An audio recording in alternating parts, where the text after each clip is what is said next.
तो आज की क्लास में मैं क्लास 7th की एनसीईआरटी जो कि जियोग्राफी की है, इसका जो फर्स्ट चैप्टर है, फर्स्ट एंड सेकंड दोनों को जो है पढ़ाऊँगी।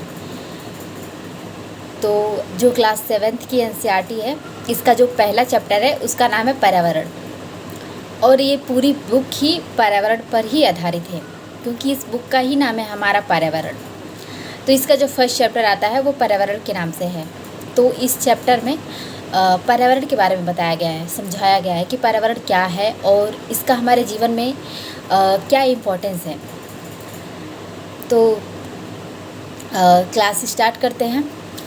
सबसे पहले हमारे माइंड में यही क्वेश्चन आएगा कि पर्यावरण क्या है। तो जो हमारे आसपास मौजूद है, जिससे कि हम सांस ले पाते हैं और एक अच्छा वातावरण हमें मिलता है, तो वही पर्यावरण है।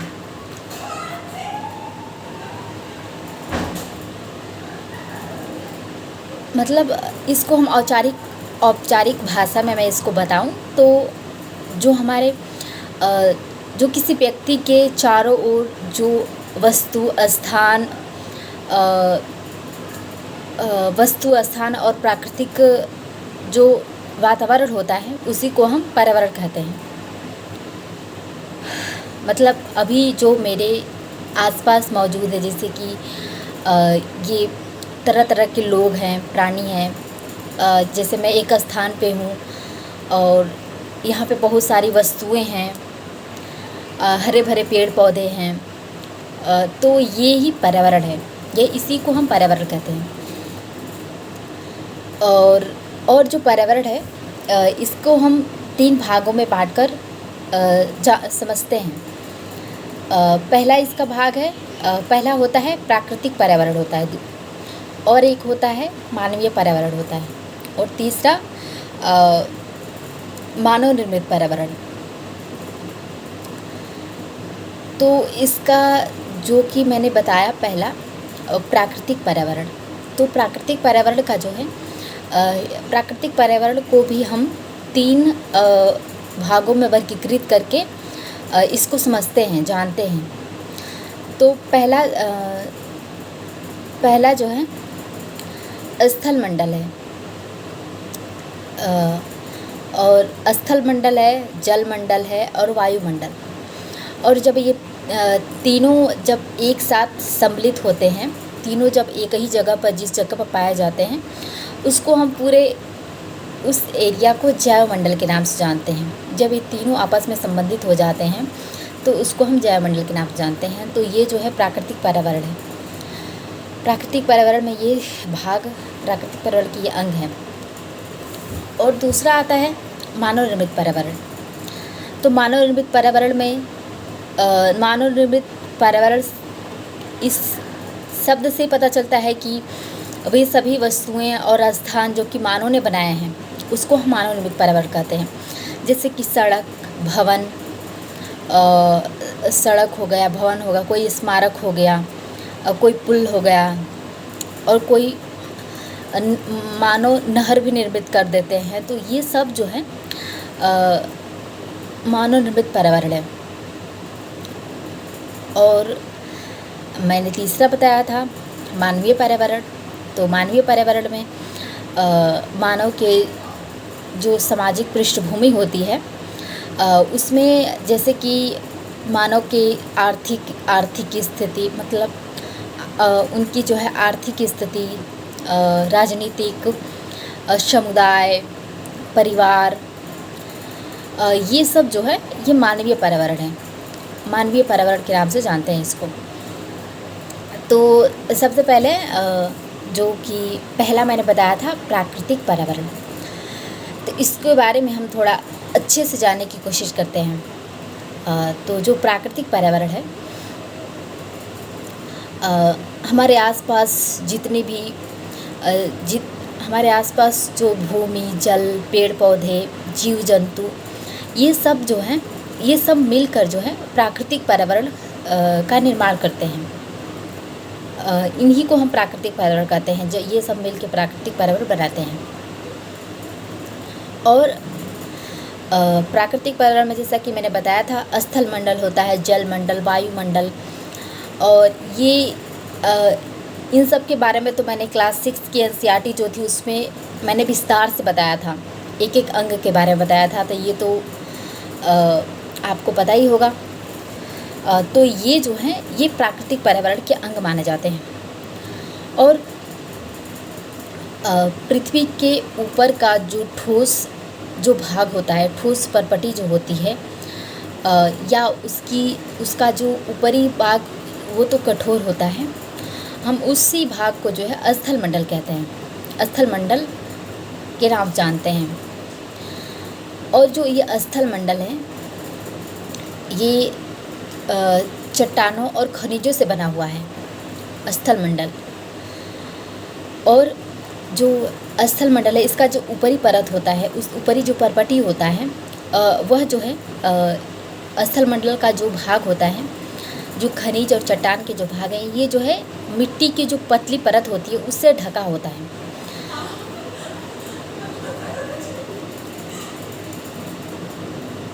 और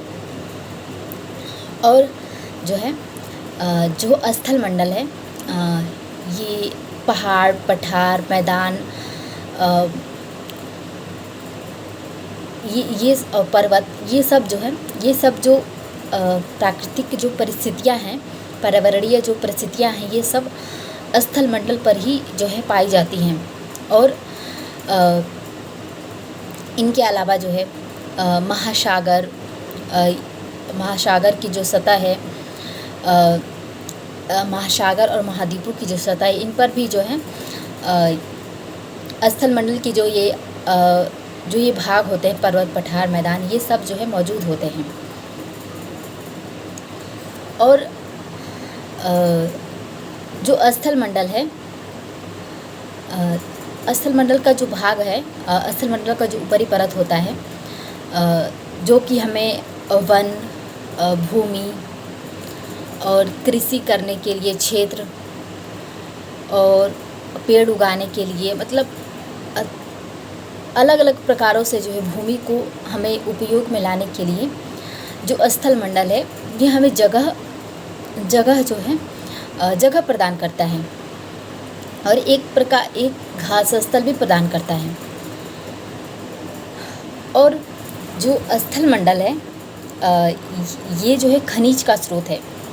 मतलब स्थल मंडल ये एक ऐसा भाग है जिस पर कृषि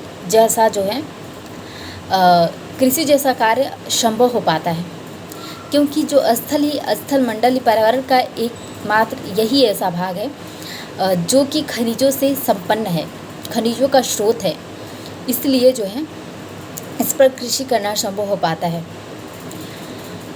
और जो दूसरा भाग है वो है जल मंडल का।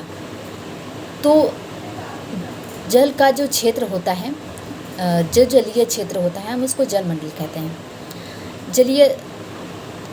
जल मंडल के स्रोत कौन कौन से होते हैं? तो जल मंडल के स्रोत में आ जाएगा नदी, आ जाएगा महासागर, आ जाएगा पर्वत, झील आ जाएगा, तालाब आ जाएगा। ये सब जो हैं ये जल मंडल के स्रोत हैं। और जो विभिन्न प्रकार के जो जलाशय होते हैं, ये भी जो है जल मंडल के भाग होते हैं। और ये जो जल मंडल है, ये जो है सभी प्राणियों के लिए आवश्यक होता है। मतलब सभी प्राणियों में जीव और जंतु, जैसे कि जंतु में जैसे जो जंतु वाला भाग है, जैसे हमारे लिए, और जंतु, पेड़, पक्षी, जानवर, ये सब जो हैं इनके लिए भी जो है जल मंडल उतना ही महत्वपूर्ण है जितना कि हमारे लिए है। तो जो पर्यावरण का जो नेक्स्ट भाग है वो है वायुमंडल। तो जो हमारे चारों तरफ जो वायु मौजूद होती है, जिससे कि हम श्वसन की क्रिया जो है कर पाते हैं, हम उसे जो है वायुमंडल के नाम से जानते हैं। और जो वायुमंडल होता है इसमें जलवाष्प, कुछ महत्वपूर्ण गैसें और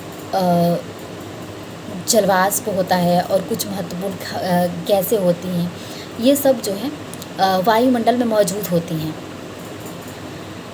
और जो वायुमंडल है इसको पृथ्वी जो है अपने गुरुत्वाकर्षण के माध्यम से इसको जो है आकर्षित की रहती है। तो इसीलिए जो वायुमंडल का जो भाग होता है ये ज़्यादातर पृथ्वी के समुद्र तल से 200 किलोमीटर की ऊंचाई तक ही जो है इसको महसूस किया जाता है। और जैसे जैसे हम ऊंचाई पर जाते हैं, जैसे कि पर्वतों पर चढ़ते हैं या फिर आसमान में जाते हैं, तो हम इस वायुमंडल को महसूस नहीं कर पाते हैं और हमें ऑक्सीजन की कमी होने लगती है, जो कि एक प्रकार की गैस है जो कि वायुमंडल में ही होती है। तो इस प्रकार जो वायुमंडलीय भाग है इसको पृथ्वी अपने गुरुत्वाकर्षण के माध्यम से आकर्षित की रहती है। और जो है जब हमारे वायुमंडल में परिवर्तन होता है तब उस परिवर्तन से हमारा जो मौसम होता है और जलवायु होता है, इन दोनों में भी परिवर्तन होता है। इसीलिए जो वायुमंडल है ये भी जो है हमारे पर्यावरण की दृष्टि से और हमारे जीवन के लिए काफ़ी महत्वपूर्ण है।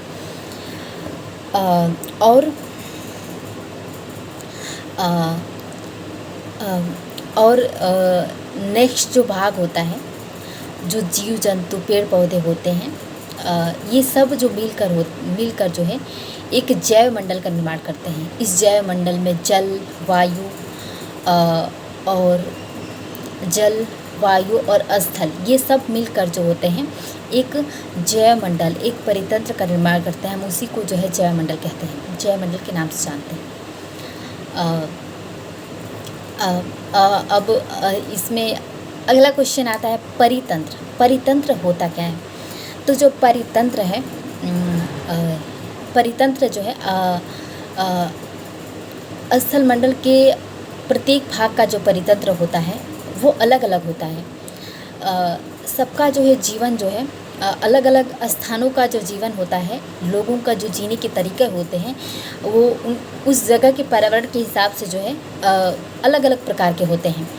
जैसे कि हमारे भारत में का जो एक राज्य है राजस्थान, जहाँ का जो पर्यावरण है, जहाँ का वातावरण है, वहाँ पे जो है पानी की जो है कमी महसूस की जाती है, क्योंकि वहाँ पे वर्षा बहुत कम होती है और वहाँ पे रेगिस्तान पाए जाते हैं, जहाँ की रेगिस्तानों में ऊंट देखने को मिलते हैं और सांप, छिपकली और कीट पतंगे जो होते हैं ये सब जो है वहाँ पाए जाते हैं। और उस प्रकार जो है राजस्थान के लोगों का जो जीवन होता है वह उसी वातावरण को अपना लेता है और अपना जो है जीवन जीते हैं।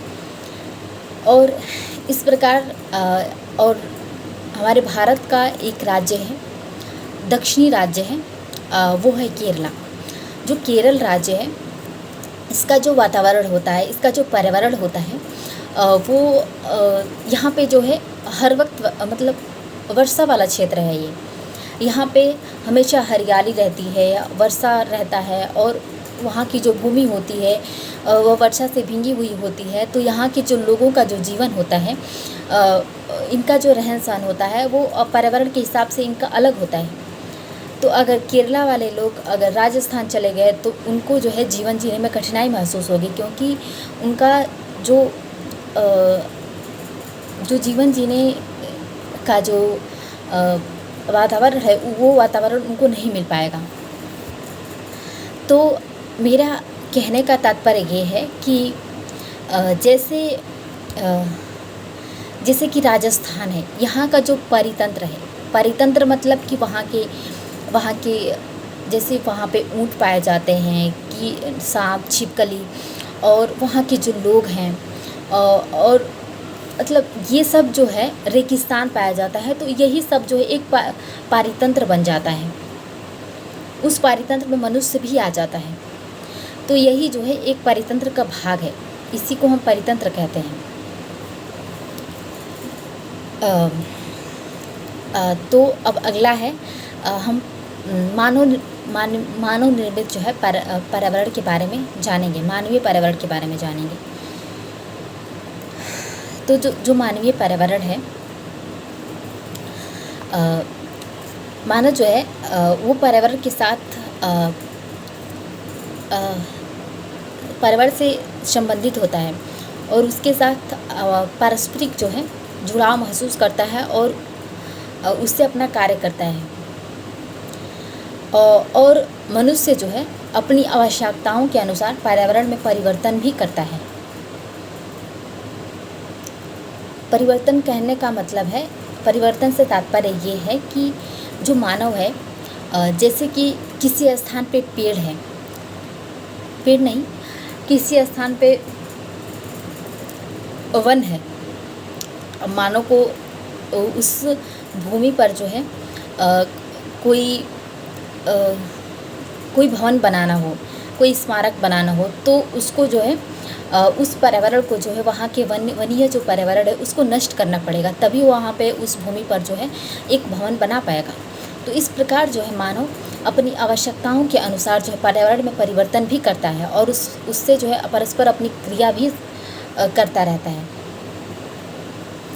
तो इस प्रकार जो है मानव जो है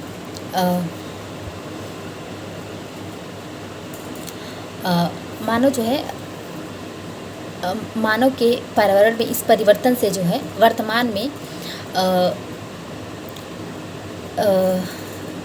में जो है बहुत सारी जो है प्रदूषण की जो है समस्याएं उत्पन्न हो गई हैं। इससे जो है ऑक्सीजन की कमी हो गई है, ऑक्सीजन की कमी होती है पेड़ पौधों को काटने से।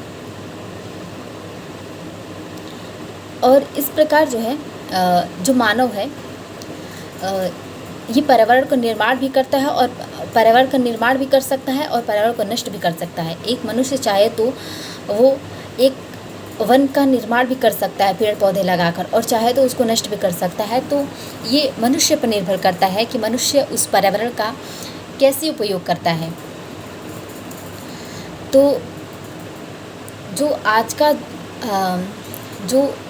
आज का जो समय है, वर्तमान का जो समय है, इसमें जो है मनुष्य पर्यावरण का जो इम्पोर्टेंस है उसको भूल चुका है और वो अपने स्वार्थ के लिए, अपनी आवश्यकताओं की पूर्ति के लिए वो पर्यावरण को नष्ट करता जा रहा है, जिससे कि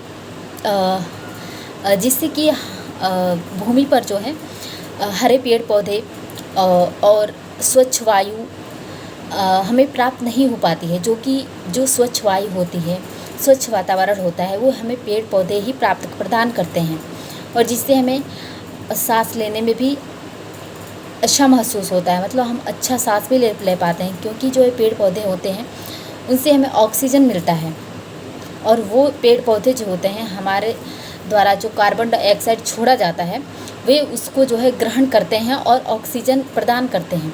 तो इस प्रकार जो है पेड़ों को काटना पर्यावरण के लिए खतरनाक है।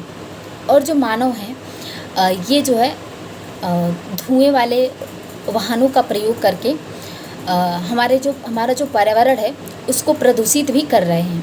तो इससे भी जो है लोगों को जागरूक करना ज़रूरी है कि वे जो है पर्यावरण को स्वच्छ रखें और ताकि उनको जो है एक स्वच्छ वातावरण प्रदान हो सके और एक वो अच्छा जो है स्वस्थ जीवन जी सकें। क्योंकि अगर हमारा पर्यावरण ही प्रदूषित रहा तो हमारा पूरा जीवन जो है तरह तरह के रोग हो जाएंगे और अलग अलग बीमारियों का जो है लोगों को सामना करना पड़ेगा। तो ये कोई एक लोगों के जो है खड़े होने से नहीं होगा, इसके लिए जो है एक सामूहिक जागरूकता फैलाना पड़ेगा जो कि हमारे पर्यावरण को बचाने में मदद करेगा, ताकि लोग पर्यावरण को नष्ट न करें बल्कि पर्यावरण को बनाएं। हर जगह पर जो है पेड़ पौधे लगाएं, जिससे कि एक स्वच्छ वातावरण और ऑक्सीजन की जो है मात्रा जो पृथ्वी पर कम होती जा रही है वो बढ़ सके। अब मैं अगला चैप्टर पढ़ाऊँगी, उसका नाम है अगला चैप्टर का नाम है पृथ्वी के अंदर का भाग। पृथ्वी के अंदर का भाग। तो जो हमारी पृथ्वी है इसका जो हमारी पृथ्वी जो है वो एक गतिशील ग्रह है। मतलब ये हर वक्त जो है गतिमान अवस्था में रहता है, घूमता रहता है। और इसके जो अंदर वाले भाग होते हैं, आंतरिक भाग होते हैं और जो बाह्य भाग होते हैं, इन दोनों में जो है उस गति की वजह से परिवर्तन भी होता रहता है। तो हम आज पृथ्वी के बाह्य और अंदर के भाग को जो है जानेंगे।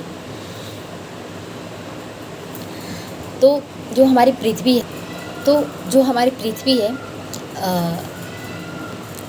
इसका जो ऊपरी भाग होता है, हमारी पृथ्वी का जो ऊपरी भाग है, उसको हम परपटी के नाम से जानते हैं। क्योंकि जो हमारी पृथ्वी है, ये भी जैसे एक प्याज में जो प्याज होता है उसमें परतदार जो है, एक परतदार सब्जी होती है प्याज। तो जैसे प्याज में संकेंद्रीय परतें होती हैं, उसी प्रकार हमारी पृथ्वी में भी कई प्रकार के जो है संकेंद्रीय परतें मौजूद हैं, जिसका जो हमारी पृथ्वी का जो ऊपरी भाग है, उसको हम परपटी के नाम से जानते हैं। तो जो परपटी है, ये पृथ्वी के ऊपर का जो है सबसे पतला भाग होता है। और यह जो महाद्वीप होते हैं, उन पे तो यह 35 किलोमीटर मोटा होता है।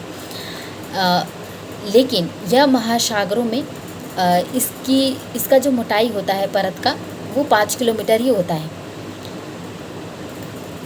तो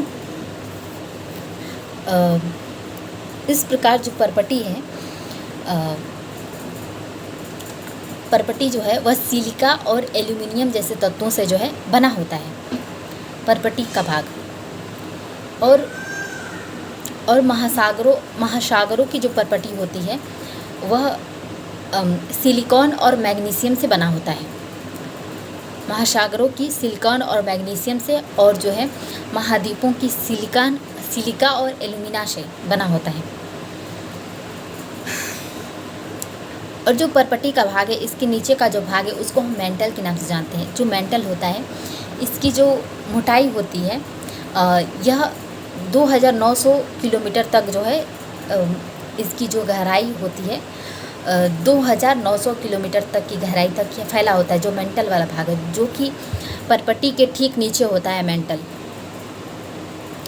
और हमारे पृथ्वी का जो सबसे जो आंतरिक भाग होता है, उसको हम क्रोड के नाम से जानते हैं। तो क्रोड भी 2 प्रकार का होता है, एक आंतरिक क्रोड होता है और एक बाह्य क्रोड होता है। तो हमारे पृथ्वी का जो भाग है, पहले आंतरिक क्रोड, फिर बाह्य क्रोड, फिर मेंटल आता है, उसके बाद जो है हमारा स्थल मंडल, उसके बाद हमारा परपटी भाग आता है। तो इस प्रकार जो क्रोड होता है, जो कि पृथ्वी का सबसे आंतरिक भाग होता है, यह निकल और लोहे का बना हुआ होता है। इसीलिए हम इसको जो है नीफे के नाम से भी जानते हैं।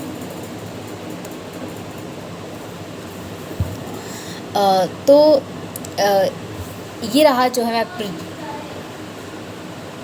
पृथ्वी के हम